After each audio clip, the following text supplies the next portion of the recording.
Thou hast committed fornication, but that was in another country, and besides, the wench is dead. Among the smoke and fog of a December afternoon, you have the scene arrange itself as it will seem to do. With I have saved this afternoon for you, and 4 wax candles in the darkened room, 4 rings of light upon the ceiling overhead, an atmosphere of Juliet's tomb prepared for all the things to be said, or left unsaid. We have been, let us say, to hear the latest pull, transmit the preludes through his hair and fingertips, so intimate this Chopin, that I think his soul should be resurrected only among friends, some 2 or 3 who will not touch the bloom that is rubbed and questioned in the concert room. And so the conversation slips among velleities and carefully caught regrets through attenuated tones of violins mingled with remote cornets, and begins, you do not know how much you mean to me, my friends, and how rare and strange it is to find a life composed so much of odds and ends. For indeed I do not love it. You knew, you are not blind, how keen you are to find a friend who has these qualities, who has and gives those qualities upon which friendships live. How much it means that I say this to you. Without these friendships, life,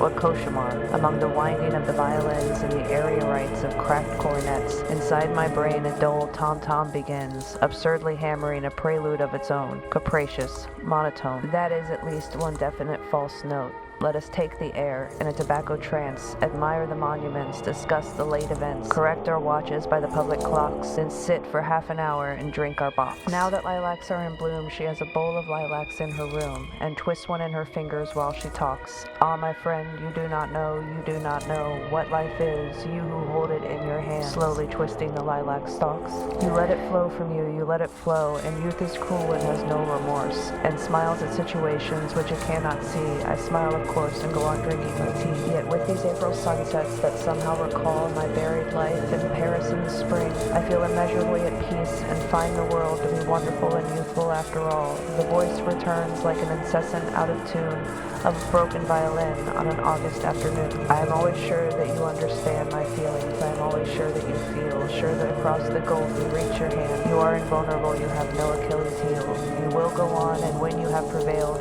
you can say at this point, many a one has failed. But what have I, my friend, to give you that you can receive from me? Only the friendship and the sympathy of one about to reach her journey's end. I shall sit here serving tea to my friends. I take my hat. How can I make a cowardly amends for what she has said to me? You will see me any morning in the park reading the comics on the sports page. Particularly, I remark, an English countess has gone upon the stage. A Greek was murdered at a Polish dance. Another bank defaulter has confessed. I keep my countenance. I remain self-possessed, except when a straight piano, mechanical and tired, reiterates some worn-out common song with a smell of hyacinths across the garden, recalling things that other people have desired. Are these ideas right or wrong? The October night comes down, returning as before, except for a slight sensation of being ill at ease. I mount the stairs and turn the handle of the door, and feel as if I had mounted on my hands and knees. And so you are going abroad, and when do you return? But that's a useless question. You hardly know when you are coming back, and you will find so much to learn. My smile falls heavily among the bric-a-brac. Perhaps you can write to me. My self-possession flares up for a second. This is as I had reckoned. I have been wandering frequently of late, but our beginnings never know our ends. Why have we not developed into friends? I feel like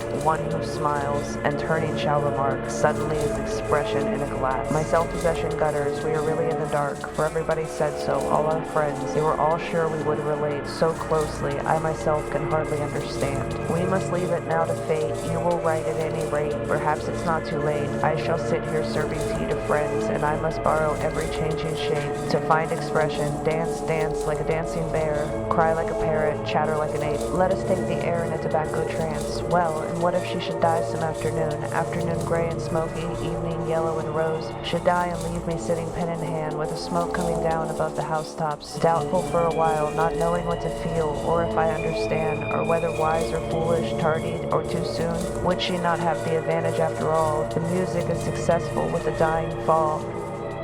Now that we talk of dying, and I should have the right to smile.